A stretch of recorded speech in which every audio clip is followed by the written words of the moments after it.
So if you're dealing with diabetes, you're dealing with high blood sugar, you're dealing with low insulin levels, and you have a low carbohydrate or like kind of keto-centric diet, and you take your blood sugar at the end of the day and you say, hey, why is my blood sugar so high?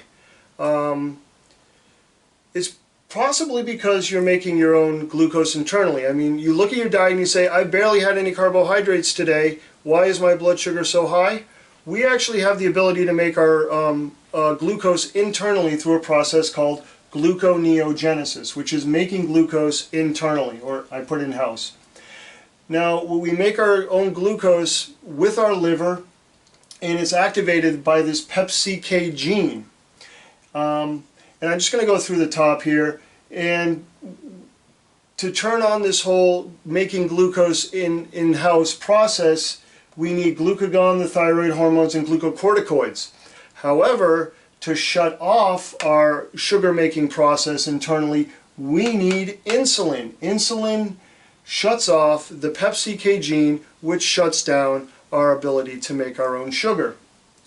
Why do we make our own sugar internally? Well, first of all, to do that, to make our own glucose internally, we have to actually break down our own body. We break down our skeletal muscle, we break down our a lot of our own machinery to actually make glucose. That's how much we are dependent on glucose.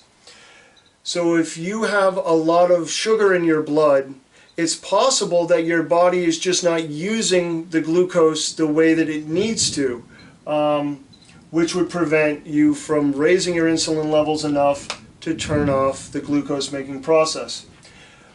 What we do use glucose for is for energy for our red blood cells, our energy for our brain, and as well as the energy for our skeletal muscle.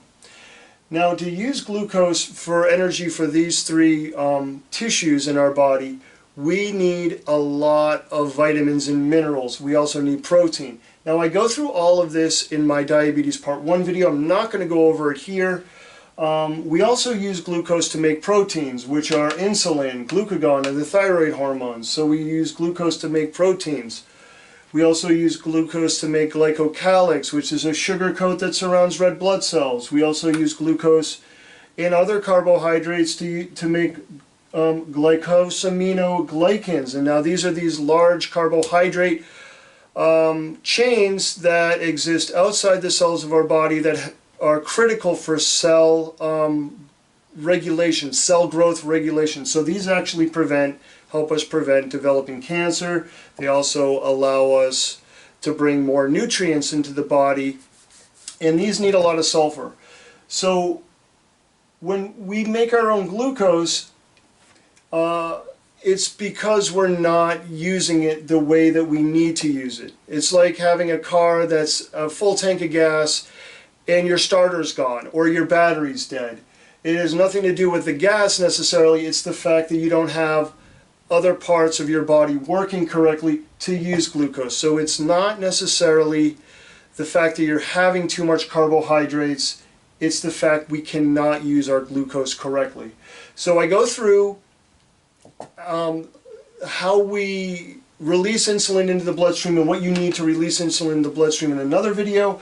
I go over glycocalyx and red blood cells in another video in this series, as well as, again, all the vitamins, minerals, and protein, oxygen, and water that we need to turn glucose into ATP. So, in closing, this is kind of just a quick video here. If you are on this low-carb keto diet, you're still suffering from high blood sugar, and you also know you have low blood insulin, you might be making glucose internally, and you're going to be breaking down your own body to do so. So really, you should subscribe to my channel and then watch the other videos I have in this series to really address diabetes in a more wholesome way.